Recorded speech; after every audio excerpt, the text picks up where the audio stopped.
Assalamualaikum warahmatullahi wabarakatuh. Saya Surtini NIM 13011880015 dari kelas 7B PMA akan menjelaskan materi mengenai sejarah filsafat. Nah, di sini tujuan pembelajaran kita adalah mampu memahami pengertian filsafat, sejarah perkembangan filsafat, dan manfaat mempelajari filsafat. Kemudian di sini ada pengertian filsafat. Nah, secara etimologi, filsafat itu berasal dari kata kerja Yunani yaitu filosofis, kemudian berasal dari kata kerja filosofen yang artinya mencintai kebijaksanaan. Kemudian ada pendapat menurut para ahli yaitu Thales itu mengatakan bahwasanya filsafat itu adalah ilmu pengetahuan yang berminat untuk mencapai suatu kebenaran.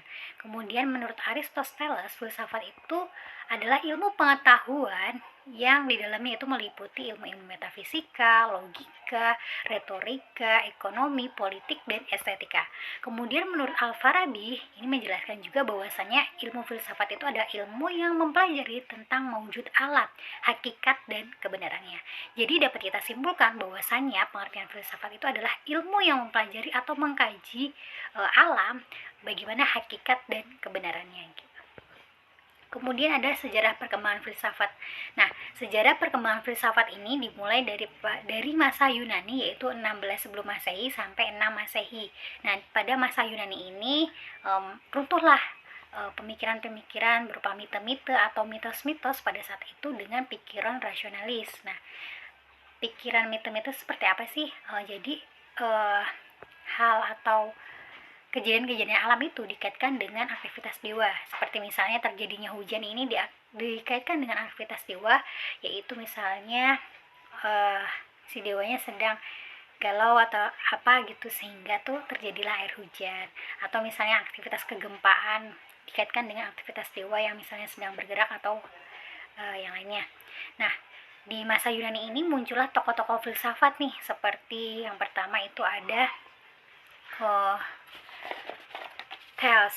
Nah, Thales ini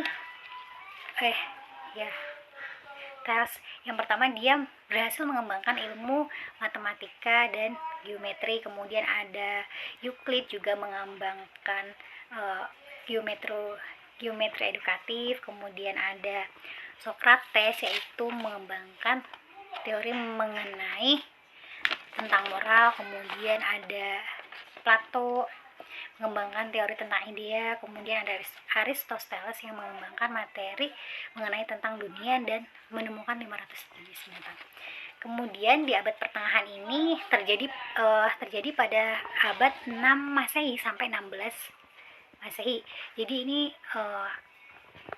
terjadi dua skolastik filsafat. Jadi pada masa ini nih para filsuf itu pemikirannya itu dibatasi. Karena apa? Karena ketika menentang maka akan dilakukan sebuah hukuman gitu tuh.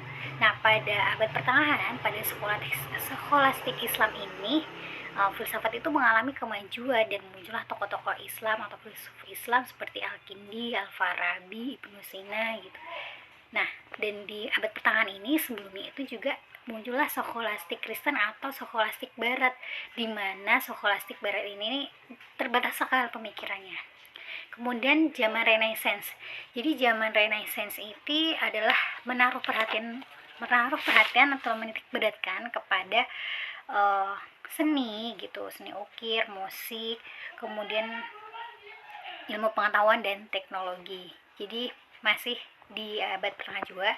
Nah, ini mulailah muncul kembali nih, atau mulai dibebaskan kembali filosof-filosof untuk berpikir. Nah, kemudian sampai sekarang itu ada zaman modern yaitu 17 Masehi sampai 20 Masehi. Nah, di zaman modern ini muncul sekali nih, jadi manusia itu sebagai center of point atau pusat perkembangan gitu. Bagaimana perpaduan antara ide dan gagasan. Kemudian ide dan pengalaman.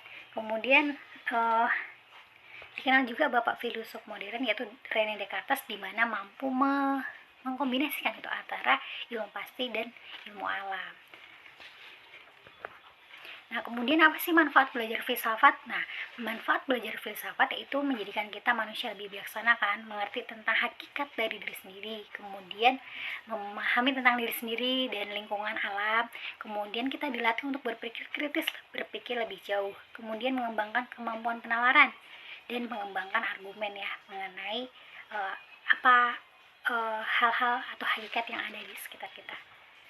Nah, kemudian kesimpulannya, filsafat itu merupakan ilmu yang mengkaji tentang hakikat dan kebenarannya pada alam semesta ya.